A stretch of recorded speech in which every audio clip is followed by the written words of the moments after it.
Sayın Cumhurbaşkanı. Kile yazdık, inanç ile yazdık.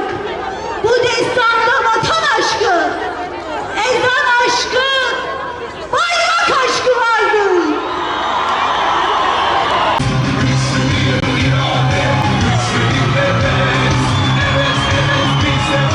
İşte Gaziantep, işte güçlü lider, Cumhurbaşkanımız Recep Tayyip Erdoğan.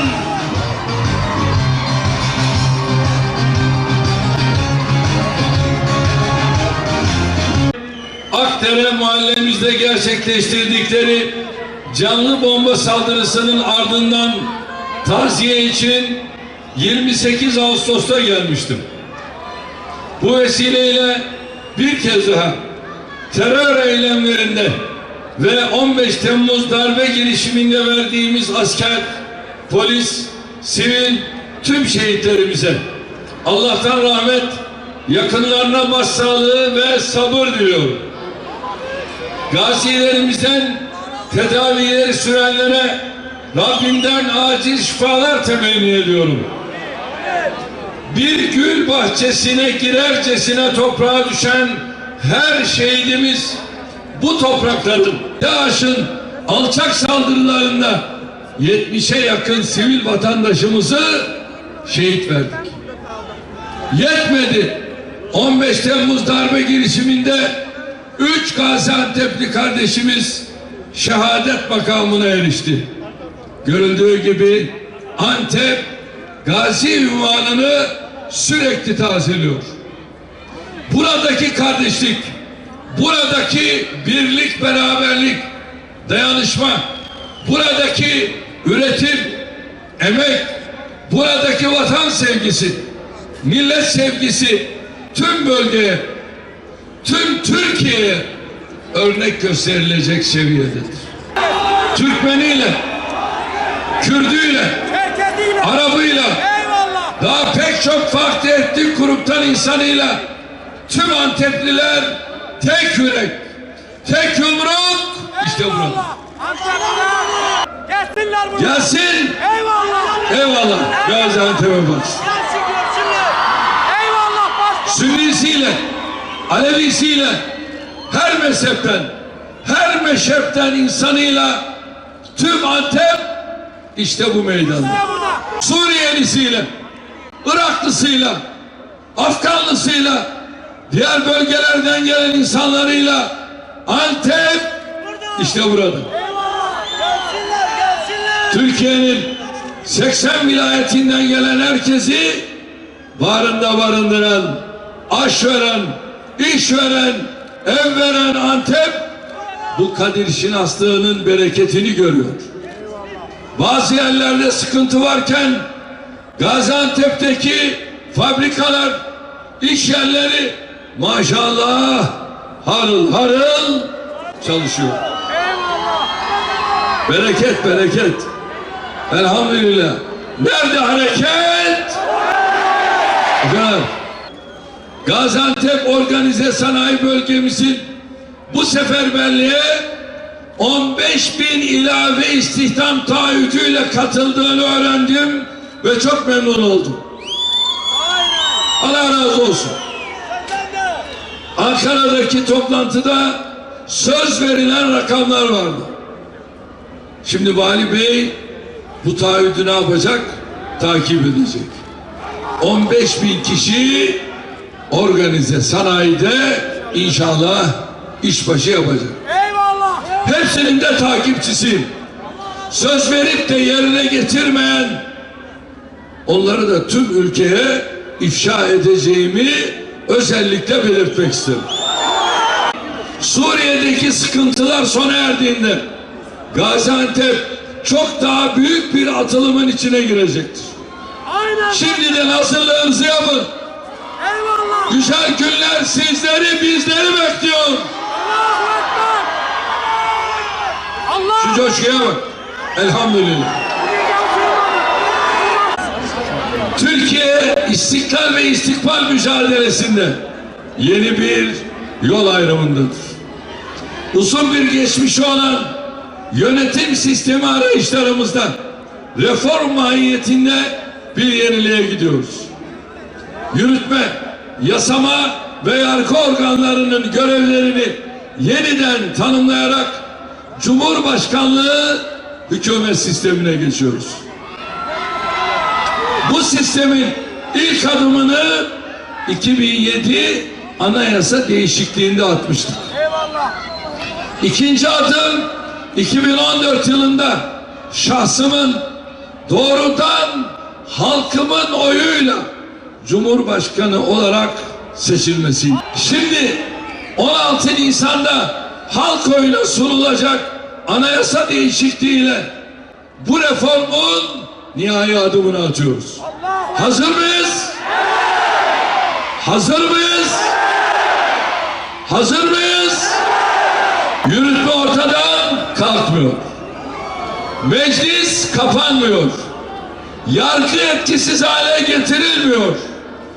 Cumhuriyetimizin son asırdaki en büyük kazanımı inşallah 16 Nisan olacak. Demokrasiyi zayıflatmak şöyle dursun. Güçlendiriyoruz. Nasıl mı? Ülkeyi yönetecek Cumhurbaşkanını seçme yetkisini tüm aracıları çıkartıp doğrudan millete veriyoruz. Cumhurbaşkanlığı sistemi veya Cumhurbaşkanlığı hükümet sistemidir. Millet yetki ve sorumluluğu kime verdiğini bilecek ki gerektiğinde ne yapsın? Gelsin yakasına yapışsın. Anayasa değişikliğiyle yürütme, yasama ve yargı organları arasındaki ilişkileri yeniden tanımlıyor, herkesin işiyle meşgul olmasını sağlıyor. Eyvallah Cumhurbaşkanı. Mevcut durumda yürütme ve yasama aslında aynı partinin, aynı kadronun kontrolü altındadır. Yeni sistemde ise yürütmeyi temsil eden Cumhurbaşkanı ayrı seçiliyor, meclisi oluşturan milletvekilleri ayrı seçiliyor. Ama özelliği şu, aynı günde seçiliyor. Üst düzey bürokratları atayacak, kararnamelerle ülkeyi yönetecek. Buna karşılık meclisteki milletvekilleri de kanunları çıkaracak. Cumhurbaşkanını denetleyecek. Eskiden Cumhurbaşkanının vatana ihanet dışında yargılanabilmesi mümkün değildi. Şimdi hem meclis araştırması, genel görüşme, meclis soruşturması ve yazılı soru yollarıyla meclisin bilgi edinme ve denetleme yetkisi güçlendiriliyor. Hem de Cumhurbaşkanı'nın yaptığı tüm işlerden dolayı yargılanabilmesinin yolu açılıyor. Yani kardeşlerim, Cumhurbaşkanı ve meclisten hangisi isterse seçimlerini yapabilir, birlikte yapabilir. Anayasa değişikliğinde yargıyla ilgili de reform mahiyetinde düzenlemeler var. Her şeyden önce yargının bağımsızlığı tarafsızlığıyla güçlendiriliyor. Böylece geçmişte yargıyı yıpratan tartışmaların önüne geçilmesini hedefliyoruz. Disiplin dışındaki askeri mahkemeler kapatılarak yargıdaki çift başlılıkta sona erdiriliyor. Hakimler Savcılar Yüksek Kurulu yürütme ve yasamanın da katkısıyla çoğulcu, geniş tabanlı işleyişini güçlendirecek yeni bir yapıya kavuşturuluyor. İstememizin en önemli sebebi geçmişte yaşanan, bizim de bizzat tecrübe ettiğimiz sıkıntılardır. Ben yaşadım. Hiç uzağa gitmeye gerek yok. İkinci Dünya Savaşı sonrası benzer şartlarda kalkınma yarışına girdiğimiz ülkeler bugün bizim fersah önümüzde bulunuyor.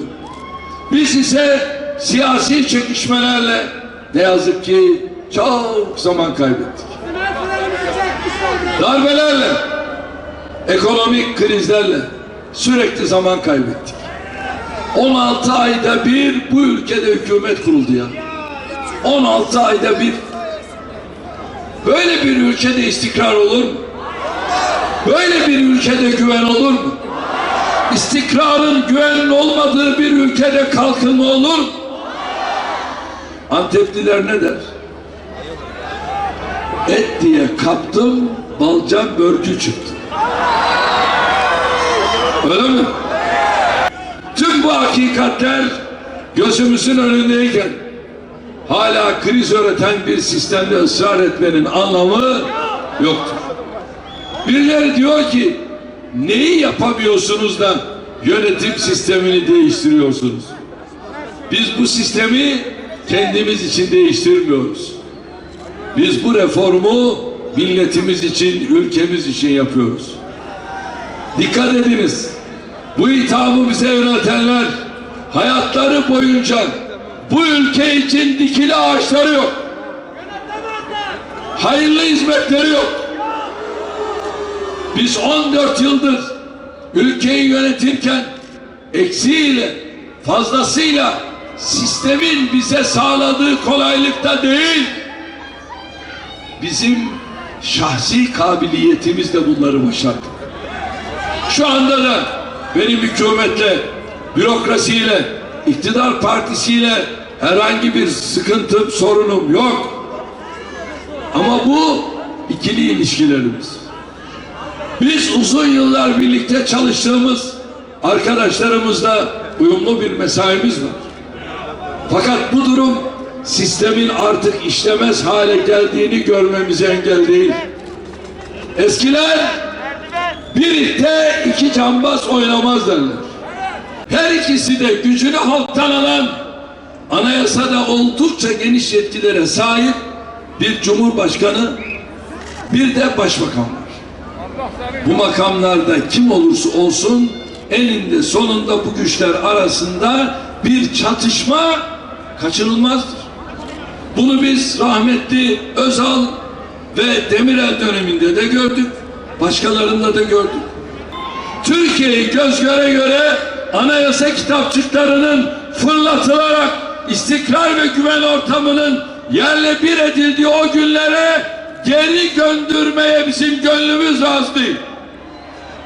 Millet yetki ve sorumluluğu kime verdiğini oyunu kullanırken bilecek, tercihini de ona göre yapacak.